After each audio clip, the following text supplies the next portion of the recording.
Soy Fernando Díaz Villanueva, hoy es 9 de agosto de 2016 y esto es La Contracrónica.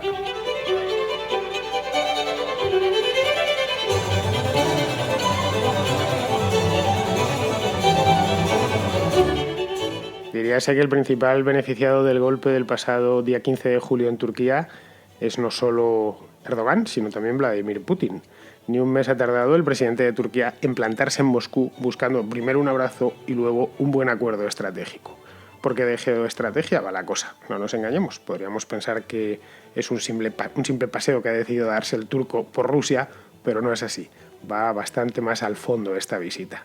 En estos días, de hecho, estamos viviendo un giro geopolítico de primera magnitud que tendrá consecuencias. Consecuencias sobre Europa y, por extensión, sobre el mundo entero. Turquía y Rusia quieren ir de la mano y eso, por lo menos para mí, es algo más que un titular, bastante más que un titular.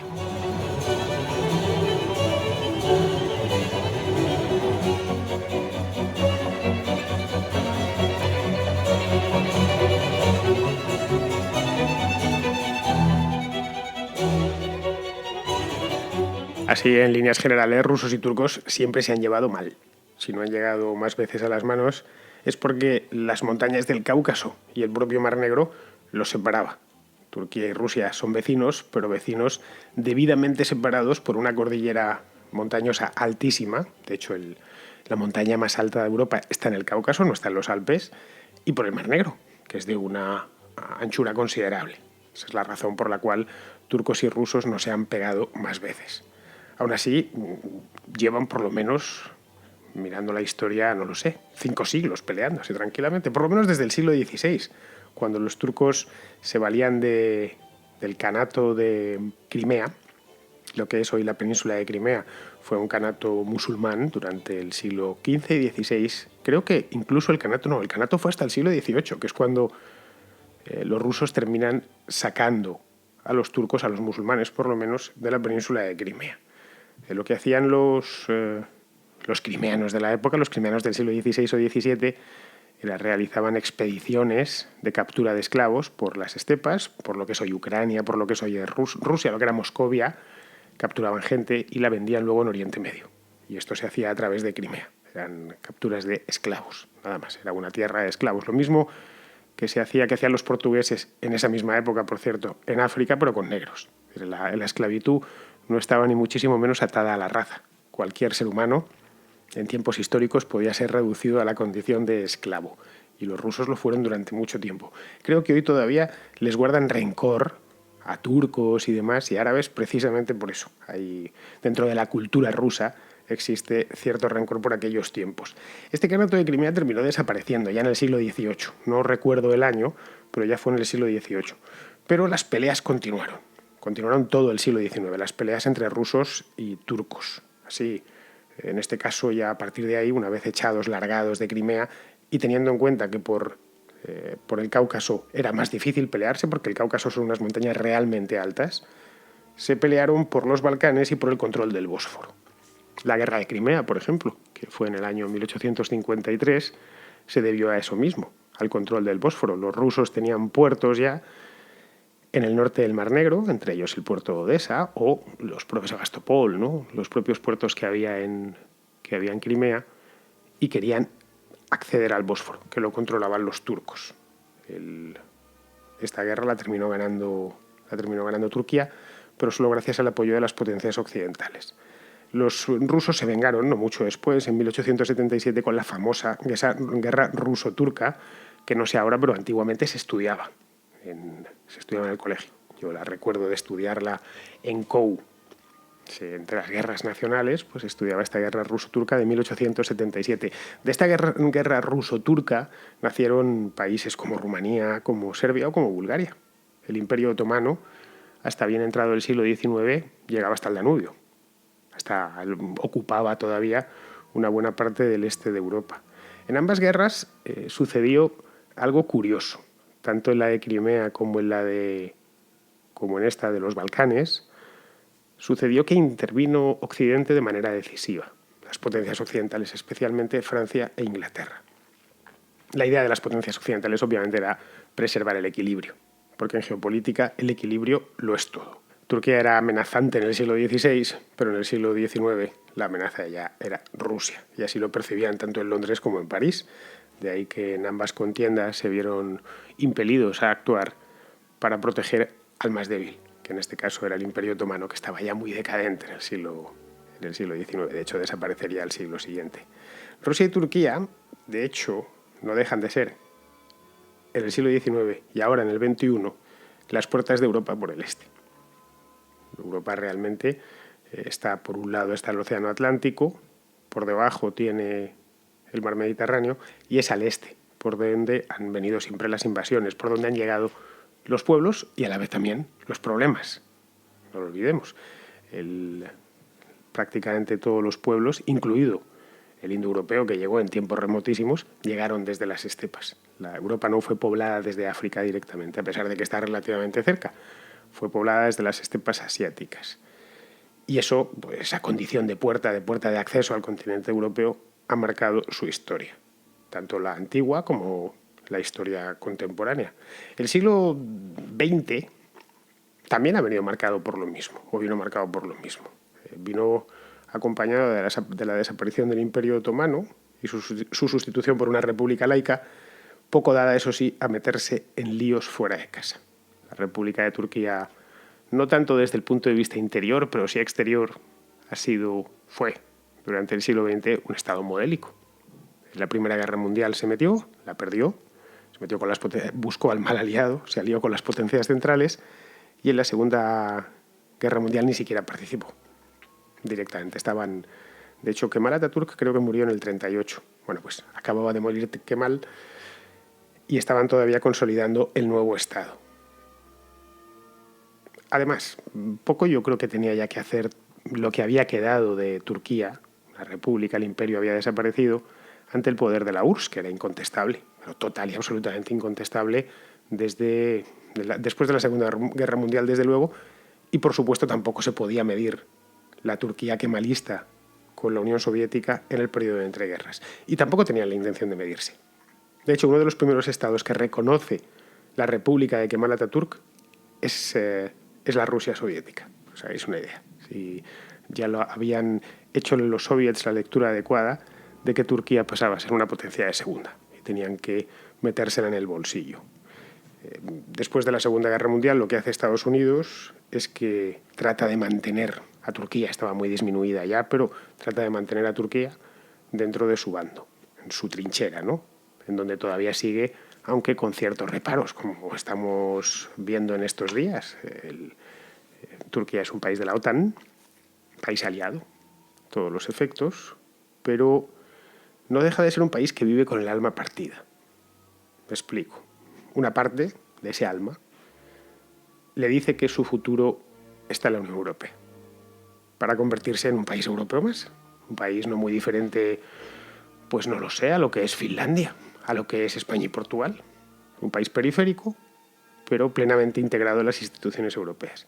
La otra parte del alma, lo que le está susurrando al oído continuamente, es que Turquía tiene un destino histórico en Oriente Medio, un lugar que no debió abandonar nunca.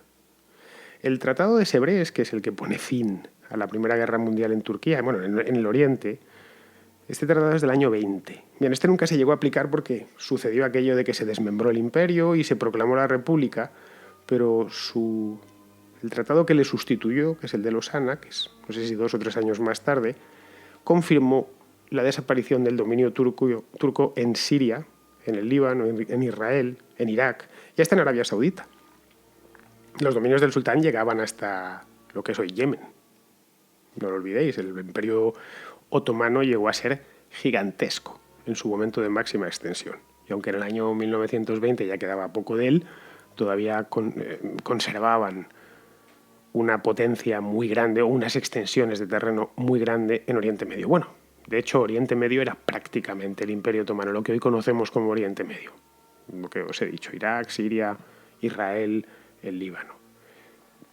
Poco después de la guerra, vamos, unos años después, no recuerdo el año exacto, pero creo que fue los años 30, lo que hicieron los turcos fue recuperar Antioquía, que es el remache final pegado a Siria ya, pero no lo hicieron por las armas, sino primero lo separaron del protectorado francés, Siria pasó a ser un protectorado francés, y luego ese protectorado votó en un referéndum a favor de la integración se llamaba la República de Hatay, pues esta república integrarla dentro de Turquía. En la República de Hatay está Antioquía y está Alejandreta también, la ciudad antigua fundada por Alejandro Magno. Resumiendo, vamos, para no enrollarnos más, desde 1945 las relaciones ruso-turcas también han sido malas, o fueron malas, por lo menos hasta la caída del bloque soviético.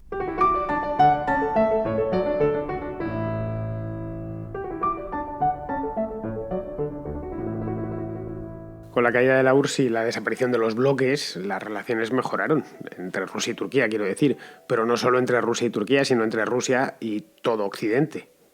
A fin de cuentas, Turquía desde el punto de vista militar es un país occidental, no hay que olvidarlo, está dentro de la OTAN incluso desde antes que la propia España.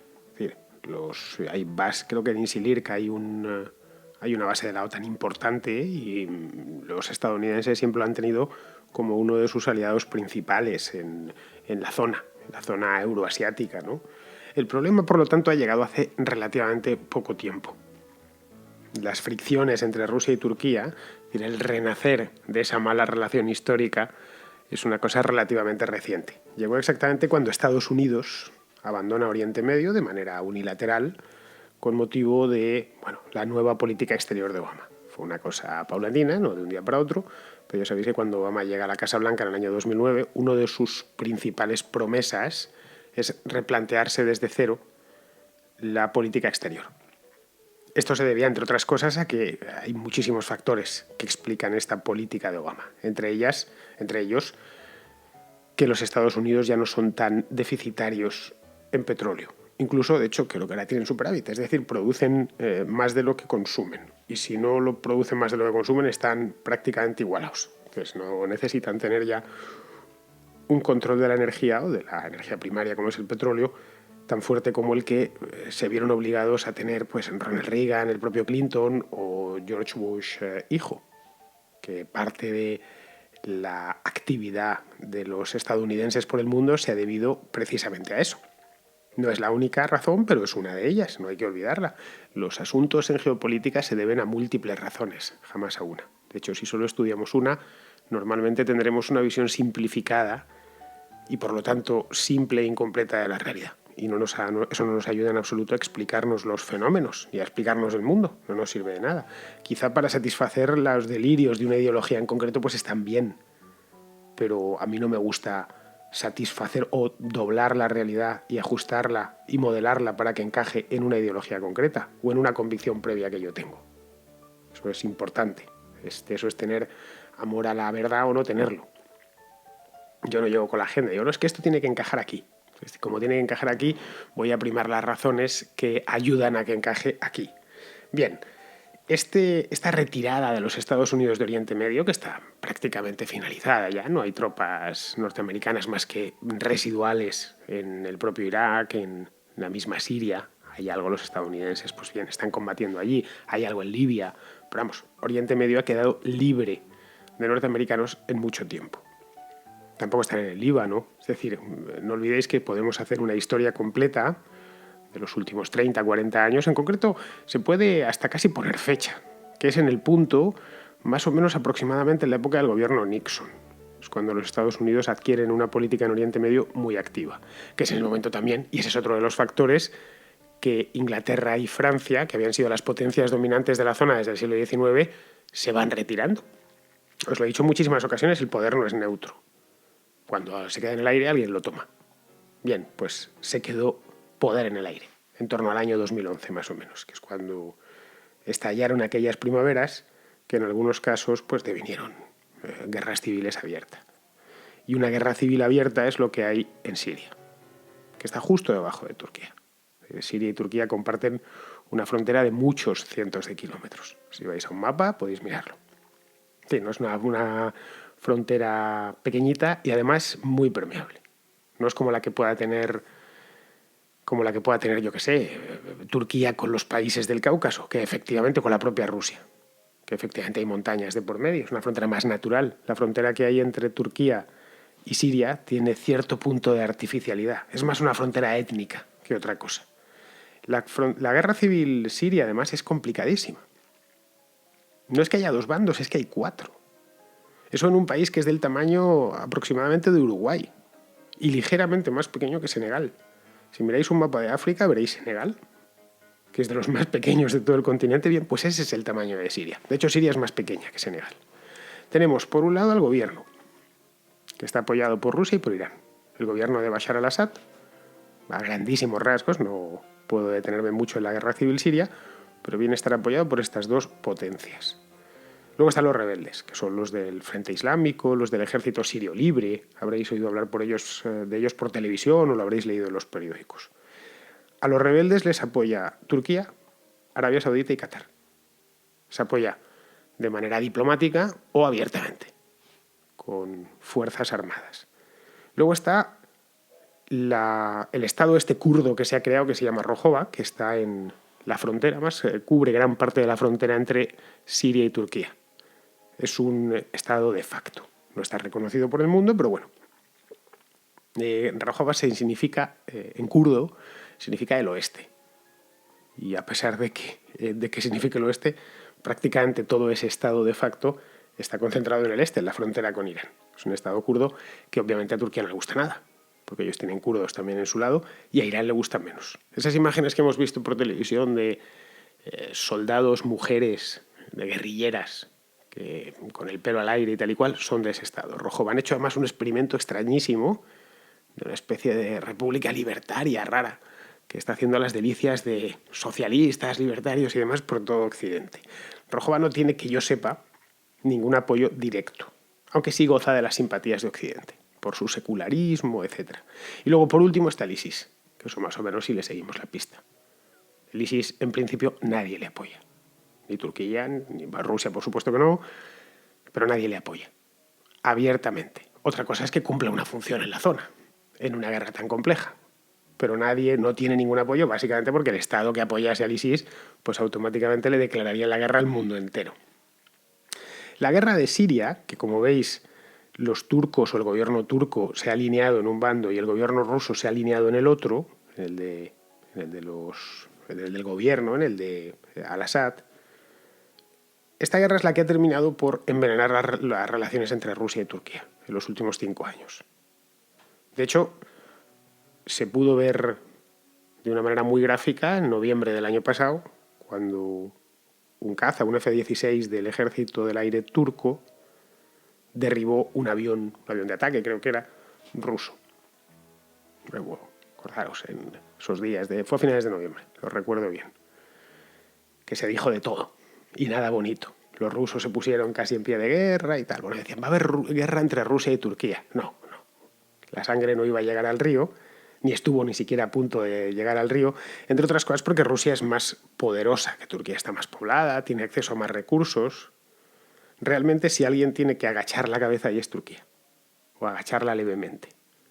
O buscar, no voy a decir un protectorado, pero sí la protección. Este ataque, este derribo, trajo consigo un paquete entero de sanciones que a Turquía le han hecho daño. Le han hecho daño económico. Sanciones pues, en visas, para el tema de viajes y demás, restricciones a las importaciones, el propio turismo, las agencias de viajes y demás en Rusia pues las han conminado a que no incluyan o no planifiquen viajes a Turquía, y es el mercado natural para los turistas rusos, los turistas de sol y playa, quiero decir, que bajan como España lo es de los británicos y de los alemanes. Bien, pues Turquía, las costas turcas, es el de los rusos. Iban millones de rusos todos los años allí y se dejaban mucho dinero. Bueno, pues eso se ha prácticamente paralizado durante el último año. En concreto este verano, que Turquía está pasando las canutas con el tema del turismo. Un país que tenía, pues caray, como todos los países de la cuenca mediterránea, el turismo es algo fundamental. Lo es para España, lo es para Portugal, lo es para Italia, lo es para Grecia y, por supuesto, lo es para Turquía. Entonces, tras un invierno caliente, bastante caliente, si nos buscamos en cualquier periódico el histórico de noticias, veremos que han sido todo, por lo menos durante el invierno y parte de la primavera, eran todo declaraciones, subidas de tono y tal y cual, Erdogan ha tenido, es lo que yo creo, que escoger frente. Es decir, o se pelea con la Unión Europea o se pelea con los rusos, una de dos. Porque lo que no puedes tener es dos frentes abiertos, que es lo que tenía este invierno Erdogan. La cosa ha terminado estallando de aquella manera durante el mes de julio en el golpe de Estado. Y aquí nos encontramos ante una cuestión de prioridades. ¿Qué es lo que más le interesa a Erdogan? ¿Perseguir el sueño europeo, es decir, satisfacer esa parte del alma turca, o la llamada otomana? Es decir, satisfacer la otra parte. Evidentemente no le interesa enfrentarse demasiado a la Unión Europea, eso es lógico. Tiene, aparte de muchos ciudadanos que viven turcos que viven en Europa, pues las relaciones económicas de Turquía con la UE son muy grandes. Y más cuando puede montar en los dos caballos, puede jugar con los dos juguetes, que es lo que, por cierto, viene haciendo Putin desde hace años. Y más todavía en un momento en el que la Unión Europea está muy debilitada, por el tema del Brexit, los problemas internos que tiene, los desacuerdos, la irrupción del populismo. Creo que a estas alturas todos estamos de acuerdo de que la Unión Europea no pasa por su mejor momento histórico. De hecho, pasa probablemente por el peor. Eso en Ankara lo saben, igual que lo saben en Moscú. Y más todavía si sabes que Estados Unidos está parapetado detrás de sus fronteras y que el candidato republicano no quiere saber nada de salir por ahí. Y que la candidata demócrata ya de por sí va a hacer seguidismo con la política de Obama. Es decir, que no hay amenaza por parte de los Estados Unidos de que vaya a adquirir una política expansiva en Oriente Medio. Luego, el hueco va a seguir libre. Por lo tanto, lo que cree, esto, insisto, de nuevo una opinión mía, extraída de los hechos, lo que queda por ver es el tipo de acuerdo al que van a llegar. Hoy han estado encantadísimos de haberse conocido tanto Erdogan como Putin. Lo que no sabemos es qué en concreto han acordado hoy y qué van a acordar en las próximas semanas y en los próximos meses. Y sobre todo, y esto es más importante todavía, qué es lo que van a hacer con Siria. Porque hoy por hoy son los únicos que pueden hacer algo con Siria. Estados Unidos ha desaparecido del mapa y Europa Occidental también. Ojo, por primera vez en 200 años, ¿eh? Si os fijáis, Putin tiene la llave del gas. La llave del gas no para el continente europeo. En España en concreto no, porque lo compramos a los argelinos, pero en el resto del continente se compra el gas a los rusos. Y llega a través de un conjunto de gasoductos muy complejo. Erdogan tiene también su llave. Tiene la llave de los refugiados. Ambas, la de los refugiados y la del gas, pueden poner a Europa en jaque, ¿eh? No lo sé. Quizá lo mejor sea pues ir preparándose para lo peor, o por lo menos ir preparándose para mentalizarse, más que nada, de que vienen tiempos revueltos. Preguntas y respuestas. La sección de la contracrónica en la que el oyente pregunta y el hablante responde. Bien, hoy creo que la pregunta única casi que me estáis haciendo es ¿qué ha pasado con Gloria Álvarez? Pues no ha pasado nada, absolutamente nada. Simplemente ayer por la noche escribió un tuit en el que, bueno, la decía que deje ya de lloriquear tanto y que asuma que es una niña rica, que es lo que es. Es decir, yo no sé vosotros, pero yo sí conozco Guatemala y sé lo que es un niño rico en Guatemala. De hecho, sé lo que es un rico en Guatemala. Los he visto con mis propios ojos y los he tenido que padecer, por cierto. Y entonces, bueno, pues que es así, que es lo que es y que deje ya de estar pidiendo perdón por ser una niña rica. No pasa nada. Y a partir de ahí, bueno, pues la cosa anoche ya empezó a salirse de madre y hoy, como me pedían más explicaciones, pues las he dado y he escrito un post en mi blog que podéis consultar, quizá ya muchos de vosotros la hayáis consultado, y básicamente lo que he dicho es que Gloria Álvarez, a quien no tengo el gusto de conocer, es decir, no penséis que hay una persona en esto, porque no lo hay, pues bien, me parece bien lo que hace, pues porque me parece bien lo que hace, porque si la gente pues se dedica a dar sus charlas y sus cosas, me parece fenomenal. Ahora bien, me parece que es una profesional del liberalismo. Y no pasa nada. Puede uno ser profesional del liberalismo siempre y cuando haya gente que te lo compre. Ahora, me parece que podría estar un poco mejor preparada, cosa que no lo está. Entonces, y no es la primera vez que veo cómo la sacan los colores, ya sea en Twitter, ya sea en Facebook o ya sea en la televisión, simplemente. Es decir, que le haría falta un poquitín más de codos. Eso por un lado. Por otro, básicamente lo que va vendiendo es siempre lo mismo. Todo lo pasa por la misma teoría, que es una teoría fantasmagórica de no sé qué, de una república liberal medio randiana, que no tiene ninguna aplicación práctica, que además sé de dónde proviene, y es lo único que se sabe de memoria, que lo repite como un papagayo. Punto. Nada más. No he dicho más que eso, no había más. Ella, por supuesto, ni se ha dignado a responderme, lo cual demuestra, en fin, que, bueno, pues una chica dialogante y tal. Ayer podía haberme respondido. De hecho, la puse el otro día un tuit que tampoco me respondió, porque se quejaba de unos bloqueos ahora en Guatemala, que es una cosa bastante usual allí, que es que la gente, bueno, pues los manifestantes, esto aquí en Madrid no lo hacen, pero en Guatemala se hace de manera muy común. Bloquean las calles, ponen autobuses y tal, y bloquean las calles, los accesos a la ciudad. Y Ciudad de Guatemala ya en sí es una ratonera. En el momento en que cierres 4 o 5 calles de acceso, la ciudad queda paralizada. Y decía que si querían protestar contra el Estado, pues que lo tenían muy fácil, que dejasen de pagar impuestos. Y dije, pero si es que ya no los pagan. Si es que en Guatemala nadie paga impuestos, o casi nadie. La base fiscal del Estado de Guatemala, no me lo invento, la base fiscal del Estado de Guatemala es miserable. Entonces quizá el país debería tener impuestos bajos, que ya los tiene, por cierto, y que los pocos impuestos o los bajos impuestos que tuviese se pagasen, y los pagase todo el mundo. Nada más. Es decir, es algo, yo creo, que de bastante sentido común. Por lo demás, veo que lo que podría haberse convertido en un debate se ha convertido en una jauría. Y yo en las jaurías, pues mira, sinceramente, no entro. Yo tengo todo el derecho del mundo a criticar a quien me plazca. Solo bastaría. Ya sea porque es socialista o ya sea porque es liberal profesional. Nada más. Y yo a los liberales profesionales, pues no les tengo mucha simpatía, sinceramente. Esta gente que vive del liberalismo, pues me fastidia más que la gente que vive del socialismo, quizá porque yo no soy socialista. Entonces, como viven en nombre de mis ideas, en plan sacerdotes del liberalismo, pues me molestan más de cerca. Es como, a fin de cuentas, pues a uno le molesta más lo que hace su hijo que el hijo del vecino. Una cosa por el estilo. Por lo demás, no hay más madera, no hay más cera que la que arde. Y la que arde es la que está en mi blog. No tengo ningún tipo ni de simpatía ni de antipatía personal por ella. Me da igual. Me es absolutamente lo mismo. No me hubiera molestado que me respondiese, cosa que no hizo, y ya está. Simplemente, lo que pienso de su actividad pública ha quedado claro y manifiesto. Y creo que los argumentos que doy son irreprochables. No hay nada personal. Simplemente, hija de mi vida, te falta preparación, lo cual significa que deberías prepararte más, y después búscate un empleo. Es decir, no vivas de esto. Es decir, un empleo principal. Me digas, no, mira, yo soy historiadora, yo soy periodista, yo soy profesor universitario, yo soy algo. No, ¿tú qué haces? No, yo me dedico, bueno, pues a repetir la teoría de la República fantástica con estatuas griegas y templos romanos. No. Y entre tanto, pues a ir alargando la mano por aquí y por allá. Eso no me parece que es un oficio. Al contrario, eso es activismo. Y el activismo es lo que hace la izquierda. Y así terminan, claro, los propios izquierdistas desencantados. Porque el activismo profesional ya sabemos a dónde conduce, al desengaño seguro. Y a mí no me gusta, sinceramente, no me gustaría, aunque es inevitable que suceda, que las ideas que yo profeso terminen en manos de activistas profesionalizados. Nada más quiero decir eso.